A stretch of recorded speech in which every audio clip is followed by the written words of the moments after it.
Enzo Recto, kalaban ang katiwalian at kasinungalingan, kakampi sa katotohanan at kabutihan.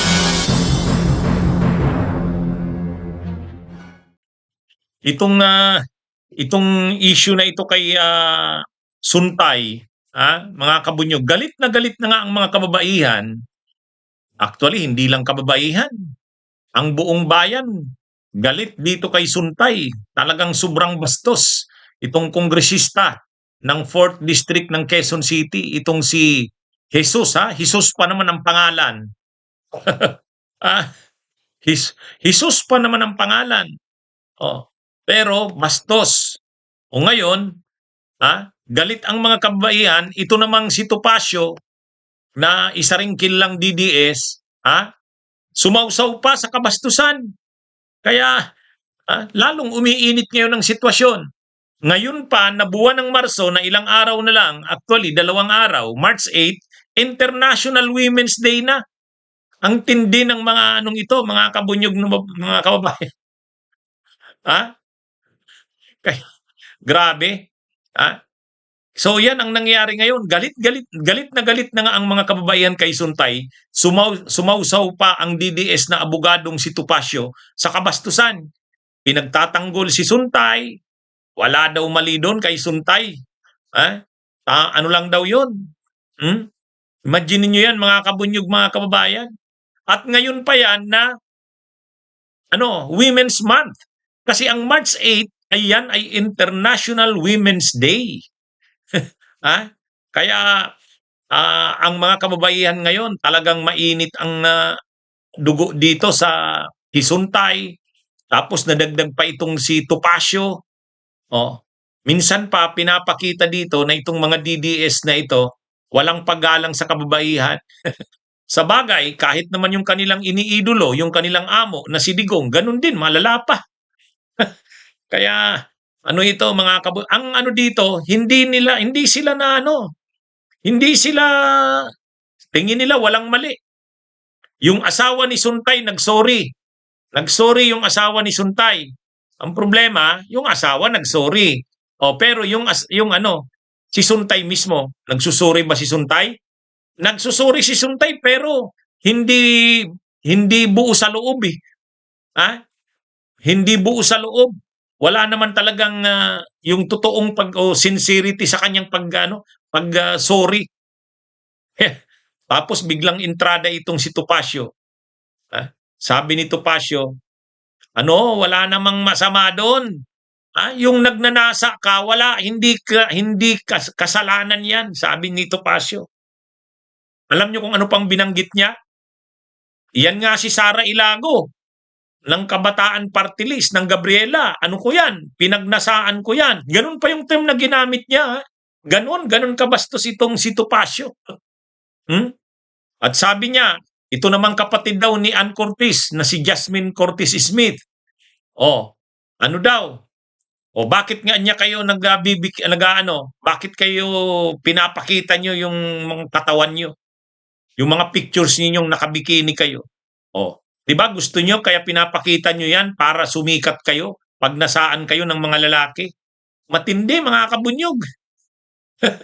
Grabe. At ngayon pa yan, nabuwan ng kababaihan. March. Ang March ay Women's Month, International Women's Month. At 2 araw pa mula ngayon sa March 8 ay International Women's Day. Kaya ito mga kabunyog, mga kabayan, grabing kabastusan ng mga ito. Sa bagay, yun na nga, ugaling DDS yan eh. Ugaling DDS. Si Duterte naman, alam naman natin, bastos din. Kaya naman talaga ang maano nila? Ano naman talaga ang ugali nilang mamamana katulad nila Argo? Grabe.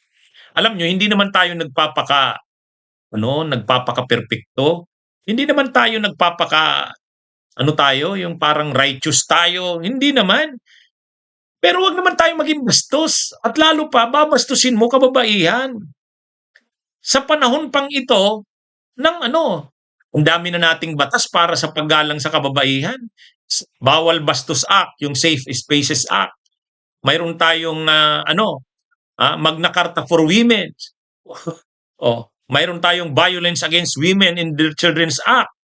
Ang dami na nating batas para labanan nga yung pambabasto sa kababaihan. Hindi tama eh. Kaya nakakalungkot na yan pa naman si Suntay, congressman, mambabatas ka? Kahit wag na lang tingnan na tama ba sa ethical standards ng isang congressman? Yung tama ba sa ethical na practice ng isang kongresista na ganun siya? Mga kabunyog, mga kababayan, ito, medyo talaga, garapal ang ginagawang ito ng at ang mga DDS naman, tudo-tanggol sila kay Suntay. Yung asawa ni Suntay nag-sorry. Humihingi daw siya ng sorry. Hindi siya sang-ayon sa sinabi at ginawa ng kanyang asawa. Okay, nag-sorry siya. Ang problema, yung asawa niya. Yung asawa niya, nagsusorry ba? Wala. Kaya, ito mga kabunyog, mga kababayan, napaka na ito. At ang